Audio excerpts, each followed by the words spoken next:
The year is 2024. Russia finds itself increasingly isolated on the world stage, grappling with the consequences of its geopolitical actions. The invasion of Ukraine triggered a wave of international condemnation and unprecedented sanctions, aimed at crippling the nation's economy and military capabilities. These sanctions targeted the heart of Russia's economy, including its defense industry, which is crucial for maintaining its military strength and global influence. Many predicted the collapse of Russia's military might, envisioning a scenario where the country could no longer sustain its defense operations. However, Russia has managed to keep its defense industry afloat, at least for now, defying the expectations of many international observers. This raises a crucial question. How has Russia sustained its defense industry in the face of such intense pressure and economic isolation? The answer is complex and multifaceted, involving a range of strategies and adaptations. It involves a combination of strategic maneuvering, internal resilience, and external support from allies and sympathetic nations. Russia has had to adapt quickly and ruthlessly to keep its military machine running, ensuring that its defense capabilities remain robust despite the sanctions. This video will explore the key factors that have enabled Russia to withstand the impact of sanctions on its defense industry, shedding light on the intricate dynamics at play. We will delve into the intricate web of supply chains, the push for self-sufficiency, and the innovative measures taken to circumvent the restrictions imposed by sanctions, and the role of the Kremlin's iron fist in maintaining control and direction over the defense sector. The story of Russia's defense industry under sanctions is not just about tanks and missiles. It's about the broader implications for national security and sovereignty. It's about the choices a nation makes when confronted with international isolation and the determination to maintain its strategic autonomy. It's about the delicate balance between economic stability, technological prowess, and political will, and how these elements interact to shape the nation's defense posture. And it's about the human cost of conflict, both within Russia and beyond its borders, highlighting the profound impact on ordinary lives. In the following sections, we will dissect the anatomy of Russia's defense resilience, examining the structural and strategic elements that have enabled it to endure.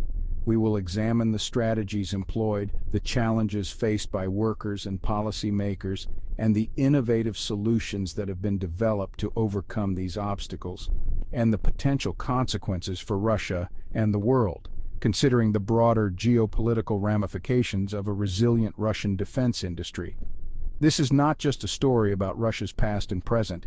It's a narrative that offers insights into the evolving nature of global power dynamics.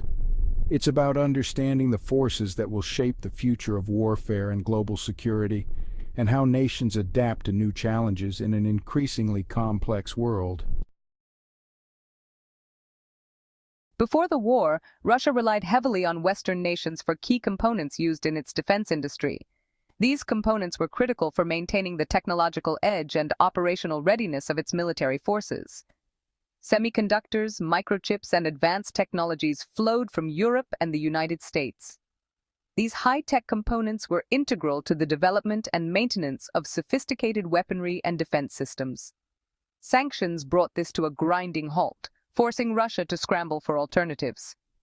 The sudden disruption in supply chains posed a significant threat to the country's defense capabilities.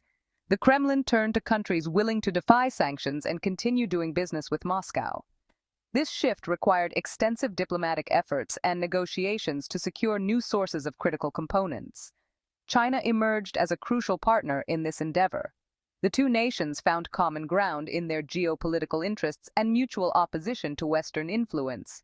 As a global technological powerhouse, China provided Russia with a lifeline. Chinese technology was integrated into various Russian defense systems, ensuring continuity in production and development. Semiconductors, essential for everything from missiles to drones, found their way into Russian hands through Chinese intermediaries. This collaboration was vital for maintaining the functionality of Russia's advanced weaponry. This partnership highlighted the growing geopolitical alignment between the two nations, but China wasn't alone. Russia sought to diversify its supply chains further to mitigate risks associated with over-reliance on a single partner. Russia deepened its ties with other nations, particularly in Asia and the Middle East. These regions offered alternative sources of technology and components, helping Russia to build a more resilient supply chain. Iran, facing its own set of sanctions, emerged as a supplier of drones and military equipment. The two countries found mutual benefit in their cooperation, sharing resources and expertise. North Korea, ostracized for its nuclear program, also reportedly engaged in arms deals with Russia. This clandestine partnership added another layer to Russia's diversified supply chain strategy. This diversification of supply chains came with its own set of challenges. Managing multiple suppliers from different regions required sophisticated logistics and coordination. The quality of components from some suppliers often fell short of Western standards. This discrepancy raised concerns about the overall reliability and performance of the defense systems. This raised concerns about the reliability and effectiveness of Russia's weapons systems. Rigorous testing and quality control measures were implemented to ensure that the new components met the necessary standards. Moreover, relying on a patchwork of suppliers created logistical hurdles and increased costs. The complexity of coordinating shipments from multiple countries added to the operational challenges. Nevertheless, Russia proved adept at navigating these complexities, finding ways to keep its defense industry supplied. Through strategic partnerships and innovative solutions, Russia managed to sustain its defense capabilities despite the sanctions. Faced with the vulnerability of external supply chains, Russia embarked on a path to bolster its domestic production capabilities. The goal was clear: reduce reliance on foreign imports and achieve self-sufficiency in critical defense technologies. This required a massive investment of resources and a reorientation of the Russian economy towards military production. The Kremlin resurrected the concept of import substitution, a policy reminiscent of the Soviet era. Russian companies were tasked with developing domestic alternatives for components previously sourced from abroad. This led to a surge in research and development, with a particular focus on semiconductors, microelectronics, and advanced materials. To fuel this drive for self-reliance, Russia tapped into its vast reserves of natural resources. Raw materials essential for the production of weapons systems, such as steel, aluminum, and titanium, were readily available. The government also implemented policies to incentivize domestic production, offering subsidies, tax breaks, and guaranteed contracts to defense companies. The push for domestic production yielded mixed results. While Russia made progress in certain areas, achieving complete self-sufficiency in the short term proved elusive. The technological gap with the West, particularly in advanced semiconductor manufacturing, remained a significant hurdle. Nevertheless, Russia's efforts demonstrated a long-term commitment to reducing its dependence on foreign suppliers and building a more resilient defense industry. Sanctions created a complex maze of restrictions, forcing Russia to find creative ways to circumvent them. These sanctions, imposed by various international bodies, aimed to cripple Russia's economic and military capabilities. However, the Kremlin's response was both swift and cunning, leveraging a mix of legal and illegal methods to keep the flow of essential goods and technologies uninterrupted. Traditional trade routes were disrupted, prompting the Kremlin to establish new channels for importing and exporting goods. These new routes often involved treacherous terrains and required the cooperation of multiple intermediaries, each adding a layer of complexity and risk to the process.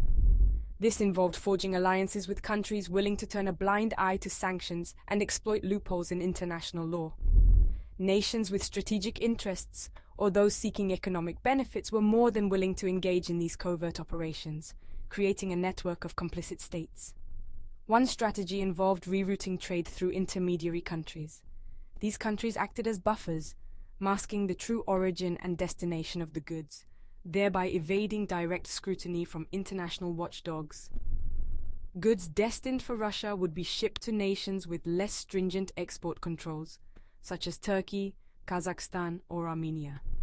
These countries, with their relatively lax regulations, became pivotal in the clandestine supply chain, ensuring that Russia received the materials it needed.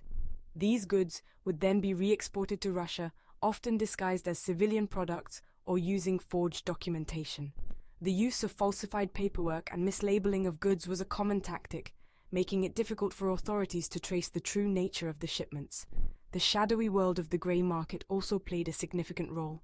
This underground economy thrived on the demand for restricted goods, operating in the shadows and away from the prying eyes of law enforcement. Networks of smugglers and illicit brokers facilitated the flow of sanctioned goods across borders. These networks were well organized and highly secretive, often involving multiple layers of intermediaries to protect the identities of the key players. Dual-use technologies, which have both civilian and military applications, were particularly sought after. These technologies included items like advanced computer chips, precision tools, and specialized software, all of which could be repurposed for military use. These included advanced electronics, navigation equipment, and software essential for Russia's defense industry. The acquisition of such technologies was crucial for maintaining the operational readiness and technological edge of Russia's military forces. The effectiveness of these strategies varied. While some operations were successful, others faced significant hurdles, including interception by international authorities and internal security breaches. While Russia managed to acquire some of the technologies it needed, the process was fraught with risks. The constant threat of detection and the high stakes involved made every transaction a gamble. Shipments were often delayed, seized by authorities, or subject to inflated prices. The increased costs and logistical challenges added to the overall burden, making the procurement process even more arduous. Moreover, relying on clandestine networks exposed Russia to espionage and sabotage. The involvement of multiple actors increased the chances of leaks and infiltration by foreign intelligence agencies. Despite these challenges, Russia's ability to navigate the labyrinth of sanctions and keep its defense industry supplied highlighted the limitations of economic warfare in a globalized world. The resilience and adaptability of the Kremlin's strategies underscored the complexities of enforcing international sanctions in an interconnected global economy.